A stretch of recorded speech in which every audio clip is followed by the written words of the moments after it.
Hello student, good morning. I am Dr. Sarita Khandelwal from JDB Government Girls College. Student आज हम BSc part first के gas state में critical phenomena की बात करेंगे कि क्रिटिकल फिनोमेना या क्रांतिक घटनाएं क्या होती है, क्रांतिक स्थिरांक क्या होता है, इससे हम क्या समझते हैं। तो स्टार्ट करते हैं आज का लेक्चर, क्रांतिक घटनाएं। स्टूडेंट आप देखेंगे कि गैस के अणु के हमने जब गैस स्टेट पढ़ा था और गैसेस अणु की प्रॉपर्टी की बात की थी तो हमने देखा था कि गैस के अणु के बीच की दूरी बहुत अधिक होती है। अगर तापमान बहुत ज़्यादा है और दाब बहुत कम है तब तो दूरी विशेषतः बहुत ही ज़्यादा होती है। लेकिन जैसे जैसे तापमान अगर कम किया जाए तो गैस के अणु की गतिज ऊर्जा कम हो जाएगी, वो इतनी फ्रीली रैंडमली मूवमेंट नहीं कर पाते। इसी तरह गैस के का दाब बढ़ाने पर भी उनको पास पास लाया जा सकता है। यदि ताप और कम किया जाए तो अणु पास आते हैं ताकि प्रबल आकर्षण बलों के कारण गैस द्रव में परिवर्तित की जा सके। तो हम कह सकते हैं कि जब अगर गैस के अणुओं पर दाब बढ़ाया जाए या ताप कम किया जाए तो ओवरऑल प्रभाव ये पड़ता है कि गैस के अणुओं के मध्य जो कोहेसिव फोर्स है, ससंजक बल, समान अणुओं के बीच में लगने वाला बल, वो प्रबल हो जाता है और इस कारण जो गैस होता है उसको दाब बढ़ाने या ताप कम करने से हम उसको द्रवित कर सकते हैं। तो आई बात समझ में कि जब गैस के अणुओं का तापमान कम और दाब बहुत ज़्यादा होता है तो गैस को हम द्रवित कर सकते हैं। तो लिक्विफाइफिकेशन ऑफ गैस को द्रवित करने के लिए हमें कौन सी दो अवस्था चाहिए? दाब तो होना चाहिए बहुत ज़्यादा और ताप होना चाहिए बहुत कम। ताप कम होने से क्या होता है कि गतिज ऊर्जा कम हो जाती है, वो फ्रीली मूव नहीं कर पाते। और अगर हम दाब बढ़ाएंगे तो पहले से ही गतिज ऊर्जा कम है, फ्रीली मूव नहीं कर पा रहे, दाब बढ़ा रहे, अणु और पास पास आ जाएंगे, उनके बीच का आकर्षण बल बढ़ जाएगा। तो इन दोनों परिस्थितियों को लगाकर हम गैस को द्रवित कर सकते हैं। फॉर एग्जाम्पल SO2 गैस को उच्च ताप पर 20 डिग्री सेंटीग्रेड पर भी द्रवित किया जा सकता है, परंतु उस अवस्था में हमें दाब कितना लगाना पड़ेगा? 3.24 वायुमंडलीय दाब लगाना पड़ेगा। तो आई बात समझ में, गैस दाब बढ़ाने से व ताप करने से कम करने से गैस को द्रवित किया जा सकता है। तो सबसे पहले तो आपको क्या बात समझ में आई कि गैस को द्रवित करने की जो परिस्थितियां हैं वो क्या है? कम ताप और उच्च दाब। SO2 के एग्जाम्पल से आपने देखा। एंड्रूज एक साइंटिस्ट हुए जिन्होंने CO2 गैस के पीवीटी संबंध का अध्ययन किया। मतलब पीवी CO2 का पीवी और टेम्परेचर के मध्य एक ग्राफ बनाया और उन्होंने बताया कि वे कौन कौन सी अवस्थाएं हैं जब गैस को द्रवित किया जा सकता है। गैस को द्रवित करने में ताप का प्रभाव दाब से अधिक महत्वपूर्ण होता है। मतलब ताप होता है वो सबसे की फैक्टर होता है गैस को द्रवित करने पे। एक वायुमंडलीय दाब पर हर गैस को द्रवित करना संभव है, पर यह आवश्यक नहीं कि वायुमंडलीय दाब पर प्रत्येक गैस को द्रवित किया जा सके। तो ताप क्या होता है? ज़्यादा महत्वपूर्ण होता है। हर गैस के लिए एक ताप होता है जिसके ऊपर गैस को द्रवित करना संभव ही नहीं है। कभी जितना मर्जी आए आप दाब लगा ले, और उसी ताप को हम क्रिटिकल टेम्परेचर कहते हैं। तो बच्चों आई बात समझ में, क्रिटिकल टेम्परेचर क्या होता है? क्रिटिकल टेम्परेचर वो टेम्परेचर होता है जिसके ऊपर, वो टेम्परेचर होता है जिसके नीचे तो हम दाब बढ़ाने पर गैस को द्रवित कर सकते हैं, लेकिन ऊपर आप कितने भी मर्जी आए दाब बढ़ा ले आप गैस को द्रवित नहीं कर सकते हैं। तो हर एक गैस के लिए क्रिटिकल टेम्परेचर होता है जिसके ऊपर गैस को द्रवित नहीं किया जा सकता है।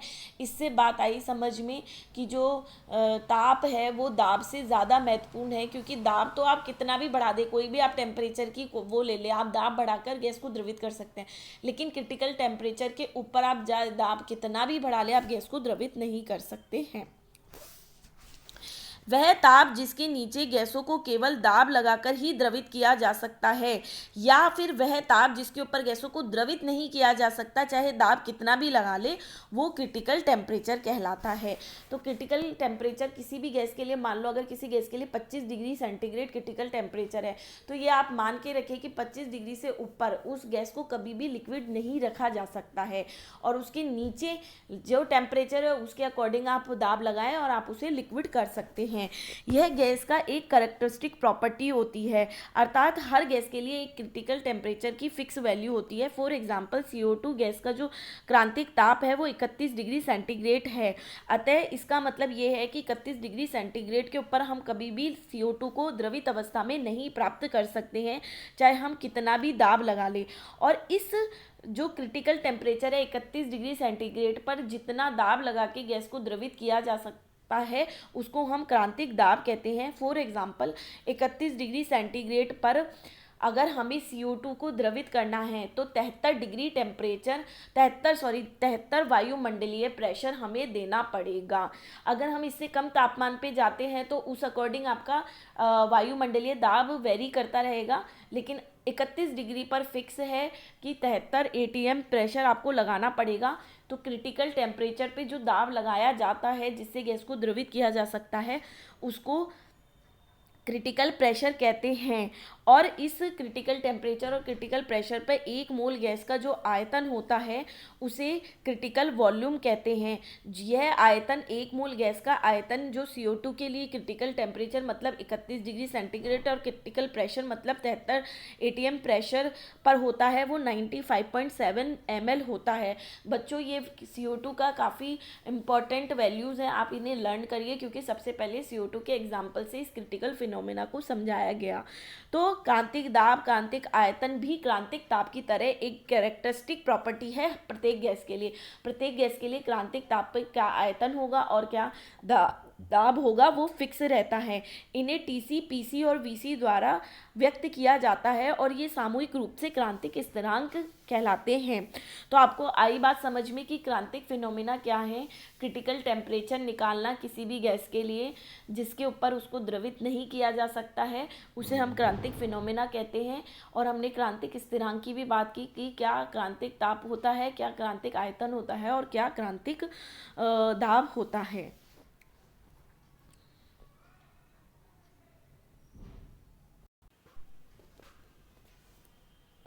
बच्चों अब हम देखेंगे कि प्रैक्टिकली किस तरह से क्रिटिकल कांस्टेंट का निर्धारण किया जाता है।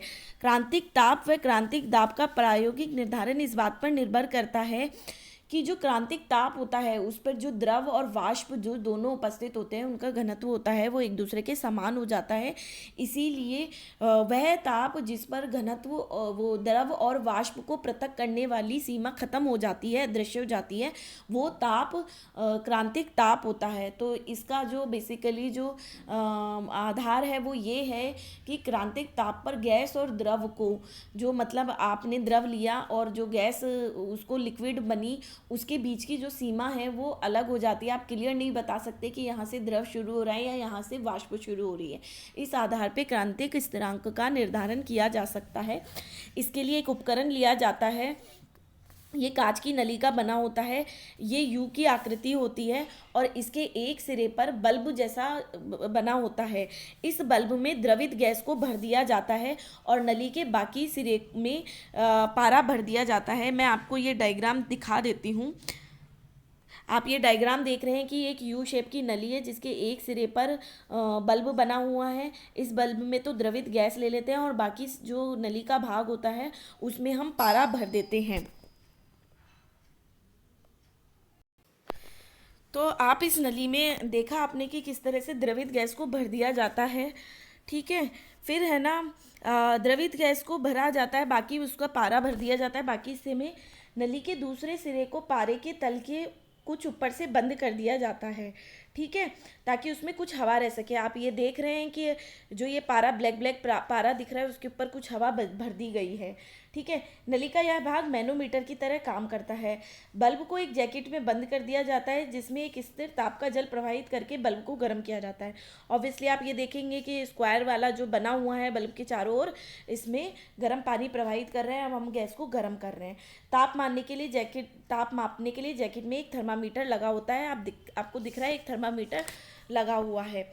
अब बल्ब का ताप धीरे धीरे बढ़ाया जाता है और उस ताप को याद करते हैं जब द्रव का तल अदृश्य हो जाए। अभी आपको वेपर और लिक्विड के बीच में एक क्लियर तल दिखाई दे रहा है। एक ताप ऐसा आता है जब ये तल अदृश्य हो जाता है। हम उस ताप को नोट कर लेते हैं। इसके बाद बल्ब को धीरे धीरे ठंडा करते हैं ताकि हमें तल वह वापस दिखाई देने लग जाए। इस ताप को भी नोट कर लेते हैं। इन दोनों ताप का जो एवरेज होता है वो क्रांतिक ताप होता है। आई बात समझ में कि किस तरह से हम सीधे सीधे सिंपल टेम्परेचर बढ़ाते हैं। टेम्परेचर बढ़ाने पर जो द्रवित गैस है वो वाष्प में बदलेगी, और एक पॉइंट ऐसा आएगा जब वाष्प और जो द्रवित गैस है उसका घनत्व समान हो जाएगा।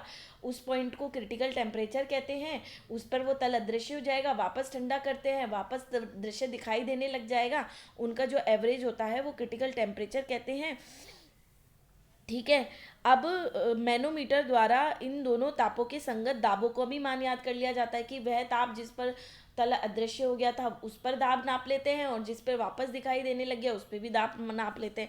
जो उनका एवरेज होता है वो क्रांतिक दाब कहलाता है। तो आई बात समझ में कि किस तरह से हमने क्रांतिक ताप और क्रांतिक दाब का निर्धारण किया प्रायोगिक विधि के द्वारा।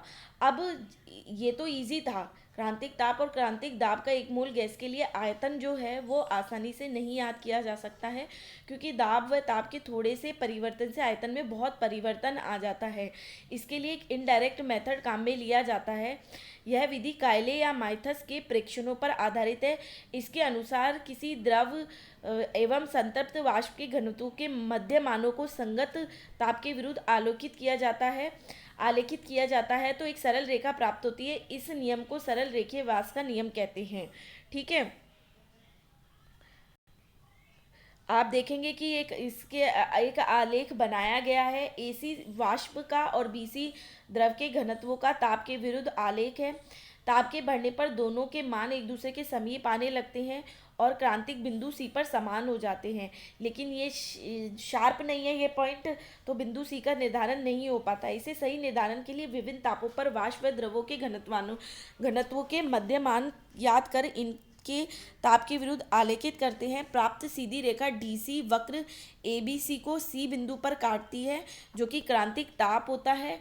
इस पर हमें जो इस क्रांतिक ताप पर है ना जो कि संगत जो घनत्व होता है वो क्रिटिकल डेंसिटी होती है, और डेंसिटी में अनुभार का भाग देके हमें क्या याद हो जाता है, क्रांतिक आयतन याद हो जाता है। ठीक है। तो इसके द्वारा हम क्रांतिक आयतन का निर्धारण करते हैं।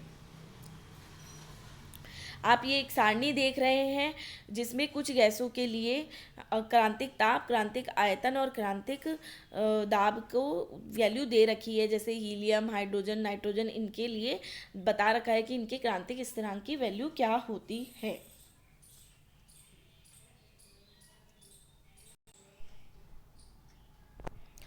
अब हम वास्तविक गैसों के लिए पीवी आइसोथर्म वक्र की बात करेंगे। हमने बताया था कि वास्तविक गैसों का जो बिहेवियर होता है वो आइडियल गैसेस से अलग होता है। एंड्रूज नामक साइंटिस्ट हुए जिन्होंने 1869 में क्रांतिक घटनाओं का विस्तृत अध्ययन किया। उन्होंने अलग अलग ताप पर कई गैसों के लिए अलग अलग ताप पर आयतन और दाब के बीच में ग्राफ बनाया और देखा कि अलग अलग ताप पर किस तरह से वक्र हमें मिलते हैं। उन्होंने पाया कि अलग अलग तापमान पर पीवी वक्र जो है वो अलग अलग मिलते हैं वास्तविक गैस के लिए। एक निश्चित ताप पर दाब व आयतन के बीच में खींचे गए वक्र को आइसोथर्म कहते हैं। आइसोथर्म मतलब टेम्परेचर तो कांस्टेंट है और पीवी के बीच में जो वक्र खींचा जाता है उसे आइसोथर्म कहते हैं। तो आपको दिख रहा है कि एक आदर्श गैस के लिए आइसोथर्म वक्र आपको दिखाई दे रहा है। पी और वी के बीच में अगर हम एक आदर्श गैस के लिए आइसोथर्म वक्र खींचते हैं तो ये हाइपरबॉलिक हमें मिलता है। लेकिन जो एंड्रू साइंटिस्ट हैं उन्होंने पाया कि अगर CO2 के लिए इस तरह का वक्र खींचा जाता है तो इस तरह से हाइपरबॉलिक वक्र नहीं मिलता है। हालांकि 100 डिग्री टेम्परेचर के ऊपर अगर ये वक्र बनाया जाता है पी और वी के बीच में तो लगभग हाइपरबॉलिक वक्र मिलता है। लेकिन अगर 100 डिग्री से कम टेम्परेचर पे बनाया जाता है तो CO2 का जो आइसोथर्म वक्र है वो आदर्श गैस के समान नहीं होता है। इससे स्पष्ट होता है कि जो CO2 गैस है वो वास्तविक गैस है, ये आदर्श गैस की तरह बिहेव नहीं करती है सामान्य तापदाब की परिस्थितियों में। अब हम बात करेंगे CO2 गैस के लिए क्रांतिक ताप का निर्धारण कैसे किया गया, आइसोथर्म कैसे बना। सबसे पहले आप ये डायग्राम देख के ज़्यादा समझ में आएगा। सबसे पहले आप सबसे कम तापमान 13.1 डिग्री सेंटीग्रेड पर समतापी वक्र HIJK पे ध्यान दीजिए। बच्चों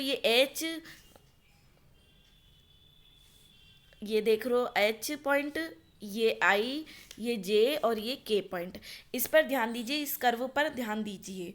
तो H बिंदु पर CO2 गैसीय अवस्था में होती है। दाब बढ़ाने पर आयतन कम होता जा रहा है। ठीक है, आप जैसे जैसे दाब बढ़ाएंगे आयतन कम होता जा रहा है। और बिंदु I तक पहुंचने पर गैस बायल के नियम का पालन करती है। दाब बढ़ाने पर आयतन कम हो रहा है, ये बायल के नियम हो गया। तो इस पॉइंट तक तो बायल के नियम का पालन करती है। ठीक है, अब आई बिंदु पर गैस का कंडेंसेशन प्रारंभ हो जाता है, मतलब जो कि गैसीय अवस्था में थी CO2 अब वो लिक्विड में कन्वर्ट होना प्रारंभ हो जाती है। और इस पूरे कर्व के दौरान, इधर पूरे कर्व के दौरान आई से लेके जे तक कंडेंसेशन चलता रहता है, पर इस दौरान दाब परिवर्तित नहीं होता है, आयतन कम होता जाता है। तो IJ जो रेखा है वो लगभग क्षैतिज प्राप्त होती है। आप देखेंगे क्षैतिज रेखा प्राप्त होती है, मतलब सीधी रेखा मिल रही है। इस कंडेंसेशन के दौरान दाब स्थिर रहता है। J बिंदु पर गैस पूरी तरह से द्रवित हो जाती है। तो आप देखेंगे जो H बिंदु पर जो गैसीय अवस्था में थी, CO2 गैस अवस्था में थी, J बिंदु पर पूरी तरह से लिक्विड हो जाती है।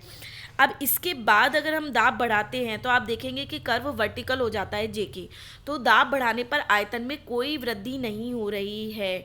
ठीक है, तो ये इसलिए भी सही है क्योंकि गैस क्या होती है, J पॉइंट पे पूरी तरह से लिक्विड हो चुकी है और लिक्विड पर के आयतन का पर दाब का कोई प्रभाव नहीं पड़ता है, क्योंकि जो लिक्विड होते हैं वो काफ़ी इनकम्प्रेसिबल होते हैं, असंपीड़ित होते हैं।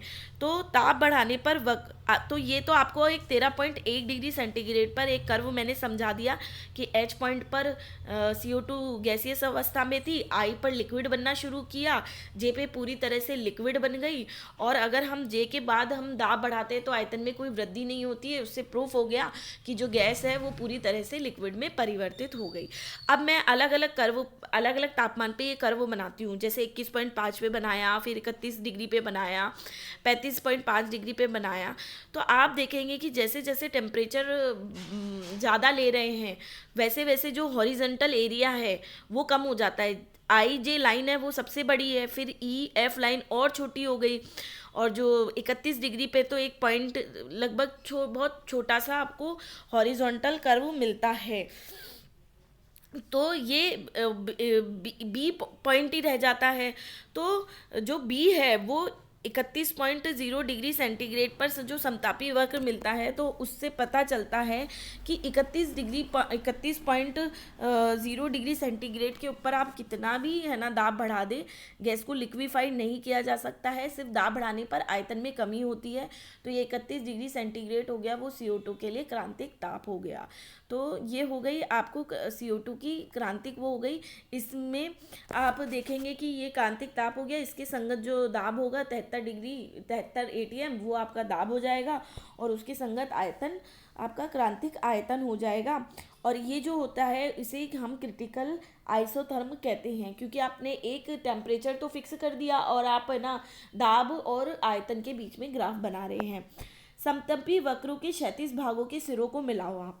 ठीक है, जैसे JFBEI इन सबको मिलाया तो आपको एक पैराबोला मिलता है, जिसे डॉट डॉट डॉट लाइन से दिखाया गया है। इस पैराबोला का शीर्ष बिंदु B है जो कि क्रांतिक समतापी वक्र पर होता है। इस पैराबोला के अंदर दो प्रावस्थाएं मिलती है, CO2, और जो प्रावस्थाएं हैं CO2 लिक्विड और गैस के फॉर्म में रहती है। और बाहर अगर मैं बात करूं तो लेफ्ट हैंड साइड तो CO2 लिक्विड फॉर्म में रहती है और right hand side CO2 gaseous अवस्था में रहती है। तो इस तरह से आपने देखा CO2 के लिए क्रिटिकल आइसोथर्म देखा कि किस तरह से क्रिटिकल आइसोथर्म होता है। ये आपसे बच्चों एग्ज़ाम में भी पूछा जा सकता है कि ये किस तरह से CO2 के लिए क्रिटिकल आइसोथर्म आपने देखा। ठीक है। तो ये पूरा हो गया कि इस पैराबोला के अंदर किस तरह से CO2 लिक्विड और गैसेस दोनों अवस्था में है, और फिर बाहर या तो लिक्विड अवस्था में है या गैसेस अवस्था में है। तो बच्चों, अगर आपको CO2 के लिए क्रिटिकल आइसोथर्म बनाने को पूछा जाए तो आप पूरा ये कर्व बनाएंगे। इसमें आप देखेंगे कि कर्व बेसिकली प्रेशर और वॉल्यूम के बीच में है, लेकिन अलग अलग टेम्परेचर पे बनाया गया है। तो स्टूडेंट्स, आज के लिए इतना ही। आज हमने क्रिटिकल फिनोमेना पढ़ा कि क्रिटिकल फिनोमेना क्या होता है, गैस को किन अवस्थाओं में लिक्विफाई किया जा सकता है, और क्रिटिकल टेम्परेचर, क्रिटिकल वॉल्यूम और क्रिटिकल प्रेशर क्या होता है, CO2 के लिए इनकी वैल्यू क्या होती है, और इसका प्रायोगिक निर्धारण कैसे किया जा सकता है। धन्यवाद स्टूडेंट्स।